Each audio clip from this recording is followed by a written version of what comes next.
Hi, Robert Hartline here with the Sales Hustle Club, the 60-day sales challenge.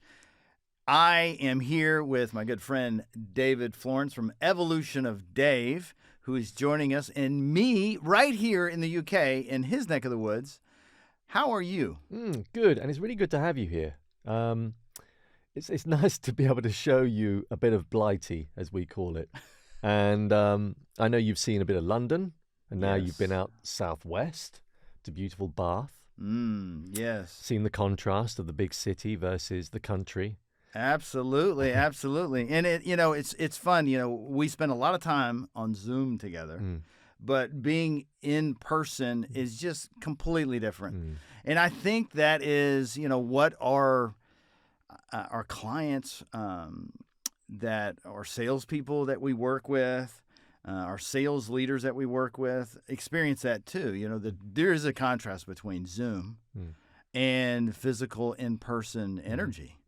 And really, all sales hustle is all about is our energy and how we show up, not only for ourselves, but our clients, our families, and mm, all those things. It is just energy. mm, And the idea behind the 60-day challenge is number one, let's pick a goal for the next 60 days. mm, Let's decide to let a vice go that's not serving us. It's some habit that we are doing that we know in our heart that isn't helping us. We're letting go of that thing that we do on a daily basis that is not serving us, whether it's watching a crap load of YouTube videos that aren't benefiting you, or it's drinking or some other vice that is not serving you, and replace it with something good, something that would be good for you. It could be paying attention to your diet. It could be running or walking or some kind of exercise, something to replace that vice with something good. And then you have created some breathwork videos to do on a daily basis to set an intention for the day. mm.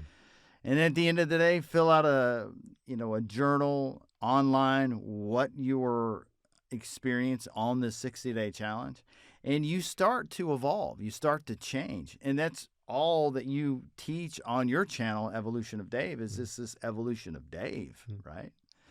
And so this particular episode is this aspiring you for more, inspiring us for more. How do we have that progression in evolution of our own selves? Mm, mm.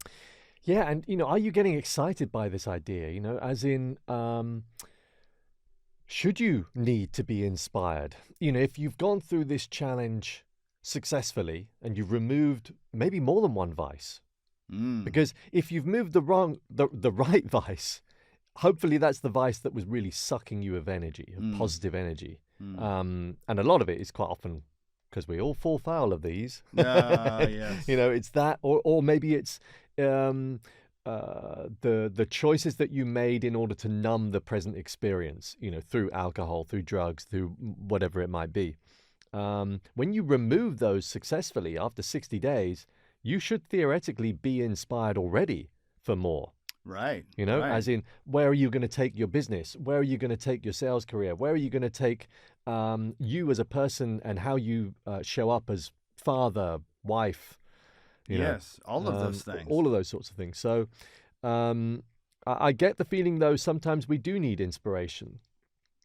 And I suppose when you think about most people going onto YouTube, quite often we're doing it because we want to be inspired. We find stories on there that our eyes are attracted to, because we it's lazy, but we're looking for a reason to get excited for life. Yeah, and a lot of it's already in us.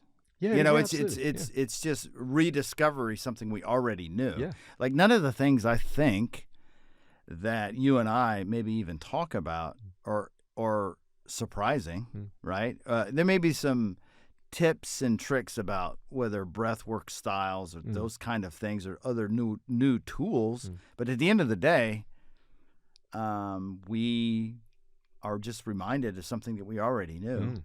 And that's kind of what we're looking for. And the taking away of vice is just opening up that new portal into something that was already there that allows energy to start flowing again. Yeah, clearing that detritus from your mind.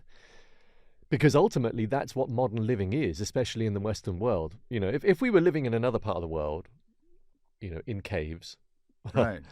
with very little in our life, very little in our existence, apart from the need every day just to find a way of, finding some food, nutrition, and then the rest of the time we were in our tribe, spending good quality time with friends and family all the time, helping our children grow.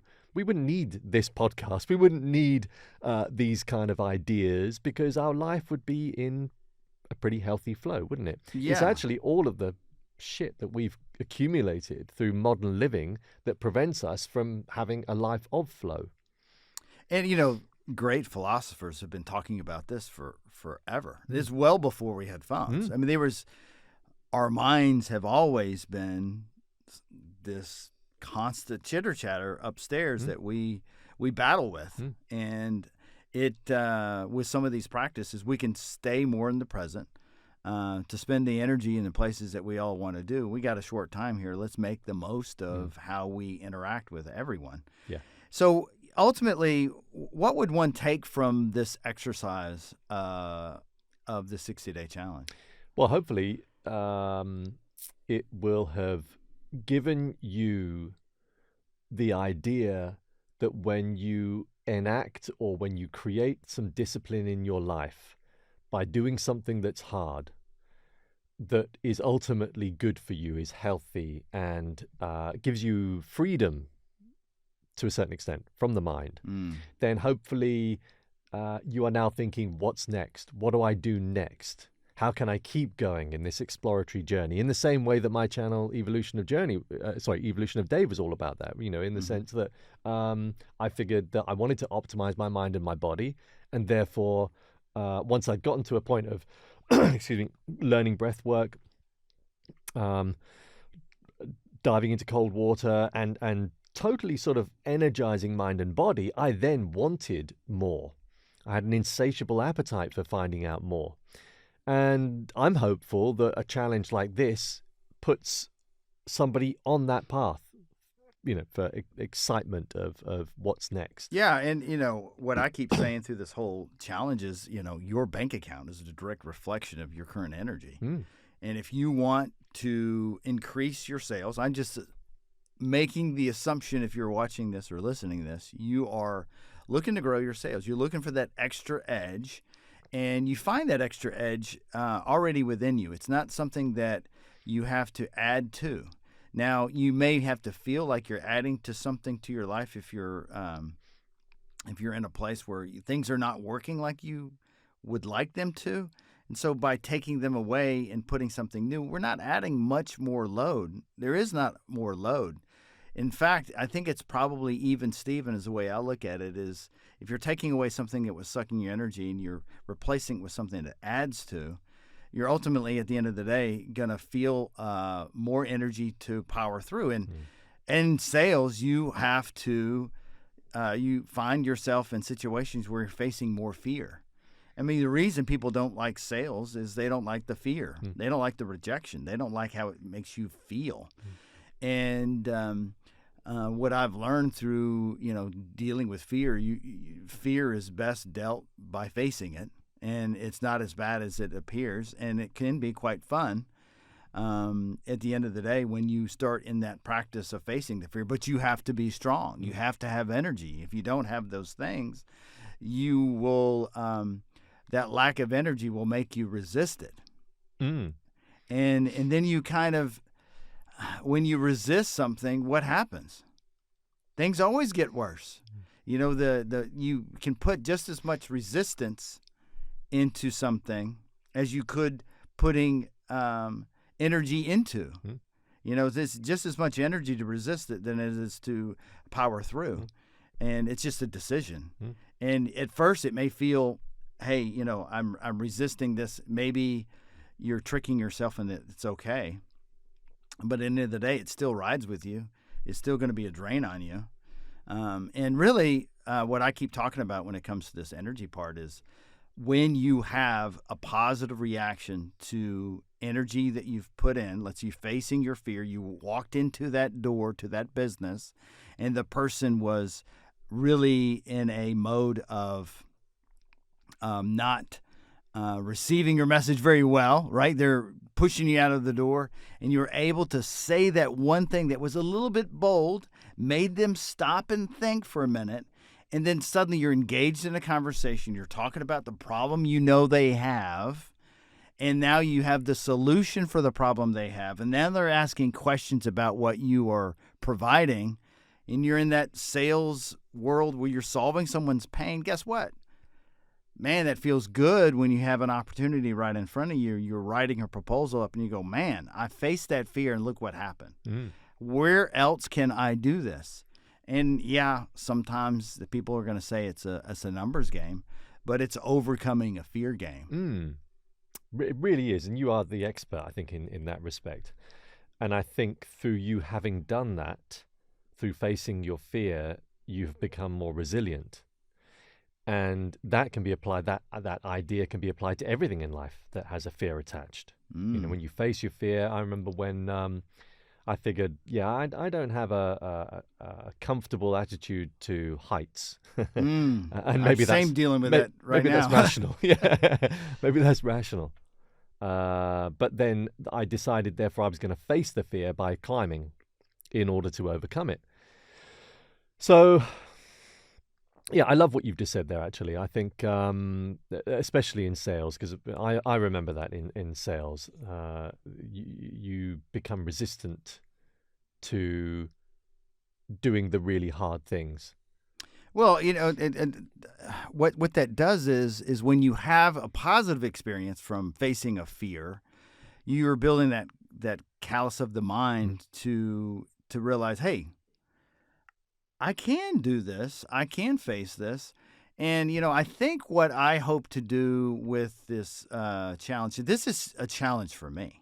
This is not a challenge for everyone. This is, I think everyone can take part in this challenge, but this is just me expressing my own challenges. I have the same fears in sales that I have to face as well. And I've gotten better at it, and I'm getting better always. But every time I take that opportunity to face those fears, it's like, and I get the positive reaction. I can literally mentally store this as a memory point to go, remember that time, Robert, when you faced this and you overcome? Keep going, keep trying. And that's what I hope to do with others that are in this challenge, and you know, others that are start sharing it with their friends that they are working, their coworkers. I think one of the lessons that I do want to have come across on this is when you share a story of you overcoming a fear in sales, let's just say in the sales world, and you explain to someone how you felt before you did that pitch, or the anxiety that you had before that important meeting, and you share that with others, guess what happens? Others can hear you talk and hear themselves in that story. And then they're reaffirmed that they also can face those fears. And and then it inspires another story that you can hear from them telling you a story about one time that they did. And you get to benefit from their story and put that story in your pocket and carry that around as extra ammo. You know, I kind of look at these opportunities for success that you do when you facing a fear and you have a positive reaction. Every time that happens is like putting ammo in your briefcase that you can carry around with you as a tool to use to help you with that. So what if you're listening to this and you are just so overcome with fear and you can't even almost, you're immobile. You're listening to this and like, oh, well, I'm just not at a place where I can face that fear. What would be something that could somewhat trick the body into taking decisive action? Like, what do you recommend for that person that is immobilized by fear? when I was working with a client who worked for the Drug Enforcement Agency, he spoke about a number of different busts, as you would call them. And he wasn't fearful of the experience, more fearful of how he might act. And of course, as you know, in your country, these kind of experiences are humans using guns, both as an agent as well as the criminal. And he knew, therefore, that he wanted to be in the right mind state before he went bashing down doors. And he and I spoke about a number of different ideas, but the one thing that worked for him more than anything else was a particular kind of breathing practice.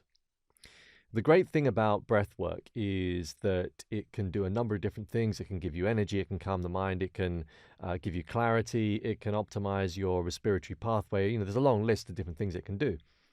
But if there's one thing that's really useful for a lot of people in this context, is it will have this parasympathetic response. So in other words, it calms the mind, calms the body. And one breathwork in particular is one that is used by frontline forces, special forces, which is box breathing, which is really good. A really simple exercise of simply breathing in, say, for 4 beats, holding your breath for 4 beats, exhaling for 4 beats, holding your breath for 4 beats, repeating. That calms the mind, but it also gives you clarity. So for him, that was exactly what he needed. He needed to keep a clear mind as well as a calm mind. So it depends if we're talking about in the heat of the moment. That would be a good one to do. But also in the heat of the moment, the physiological sigh is a great breathwork experience, or breathwork practice rather, where you're simply breathing in, secondary burst inhale, exhale really slowly,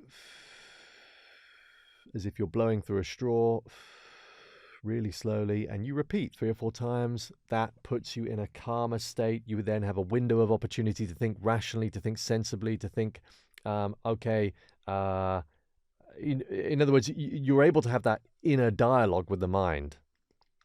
That awareness that the mind is only throwing and showing up fear simply because it's attached at that point to a previous memory of something similar where you felt really nervous. Quite often it's derived from our childhood. That time at school when you were asked to stand up in assembly in front of the rest of your fellow peers, and perhaps something happened. Yeah, and it's funny. The mind is the one that's playing these little tricks of these past memories that we have that kind of creates the past trauma, whatever you want to call it. And by doing some of this breath work, do you feel like some of it is just getting you back into your heart and just to listening to, hey, I can do this. I've done this before. But the mind is creating all these other stories that really don't exist. Yeah. When my son said to me the other day, Daddy, the mind is good for maths, but the heart is good for thinking. And that is a really good, perfect statement, I think, in this instance. That when you know that the mind is just a mechanism, it's not you, it is just there, and it's meant to be serving a purpose, a very sensible, specific purpose of keeping you from harm. Yeah, but the problem is, you. it's reacting. It's either reacting to emotion, reacting to neurochemical changes, or it's just simply associative. And it's saying, that is very similar to that other time when I got punched, or that other time when I got really embarrassed in front of everybody. So in other words, I'm now going to remind you, Dave, of that experience. And by reminding you of that experience, I'll turn up the adrenaline and the cortisol. And then you'll be ready. That's how the mind is thinking. This is how I see the mind, this funny little character of Dave that is trying his best to really help me out, But often he gets it wrong. He's a helpful friend with not the correct data. Right. Knowledge. And this practice of these 60 days, I mean, imagine for a moment, if you were, and you're listening here, if you did an active practice of 60 days of this extra work where you said, you know what, who could I become if I was engaged with becoming more? And gosh, if we just attempted to be 1% better than we were yesterday, I mean, look at in 60 days, what would that mean? Compound effect, yeah. And the compound effect of not only that, but who around us would therefore be inspired by our actions, which would be more inspirational for us. If my sons see me try and I'm caught trying, right? And I catch them trying, and it's only more inspirational for me to keep going because I'm like, wow, I'm making an impact for the people that are around me. That, at the end of the day, ultimately, when you think about a really good salesperson is an inspirational person. Because whatever product you're selling, you're solving something. And how do you solve a problem for others? Well, it can happen through a really well-told story of how you have helped someone else. And yeah, the customer at first will throw you a bunch of objections why your solution is not. And hey, I'm going to acknowledge these things. Dave, I understand what you said. I've heard lots of people before I solve their core problem also said the same thing that you're giving me. I've heard it before. And I understand that's how our crazy minds work sometimes because we can't believe that something would so easily solve a problem that you've had for many years, right? This problem you've described to me you've had for many, many years, have you not?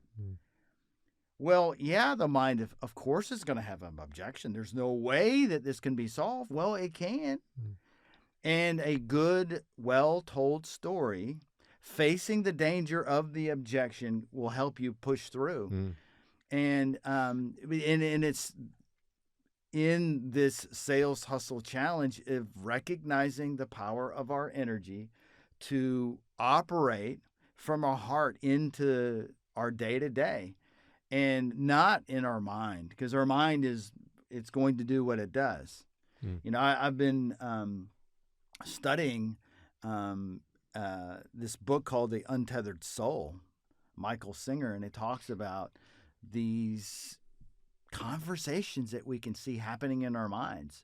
I mean, if you just think for a moment how our minds are constant chatter of random things. But he teaches you in the book to kind of stand aside yourself in your mind and watch this melodrama take place. And this is what is happening for salespeople all over the world. Like, I can't talk to that person because, they're of a certain stature or status. And their sign on their door says, no solicitors. No, that... You don't know who put that sign there. They leased the office space. That sign was always been there. I ignore those signs. That's just going to keep me from my opportunity of being my best.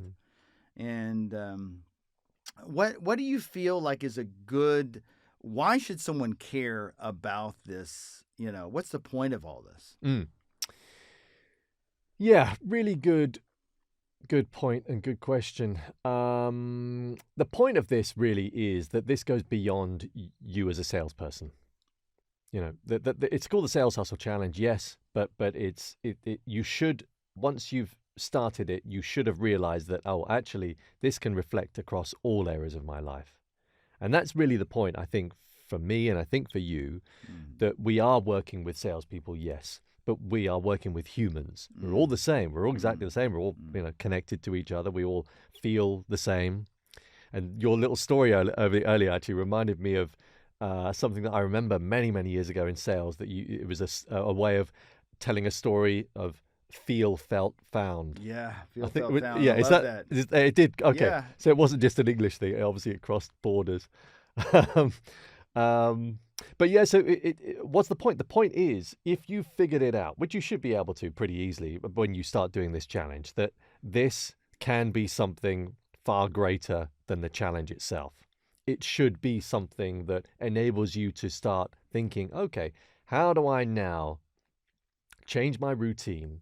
How do I now change how I walk through this life, making use of this idea and building on it?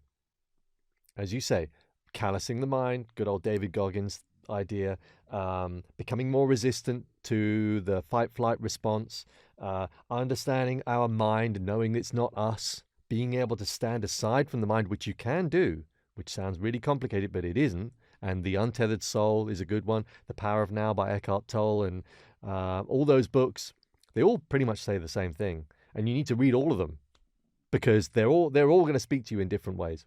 Yeah, you're going to capture a story here, story there that's going to help reinforce. Yeah. Back to the story again. Yeah. This is, if you're right, actually, and this is possibly a really good way of rounding this off.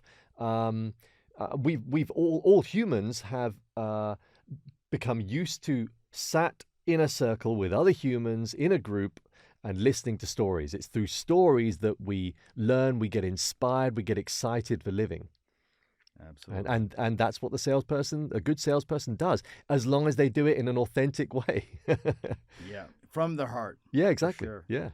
So thank you for watching. Thank you, Dave, for joining us today on the Sales Hustle Challenge. Remember, you can visit callproof.com/60-day challenge. Sign up for the challenge. Get a daily dose of either breath work or some new tips and tricks that can help you along on your 60-day challenge. Thanks for watching and have a great sales week.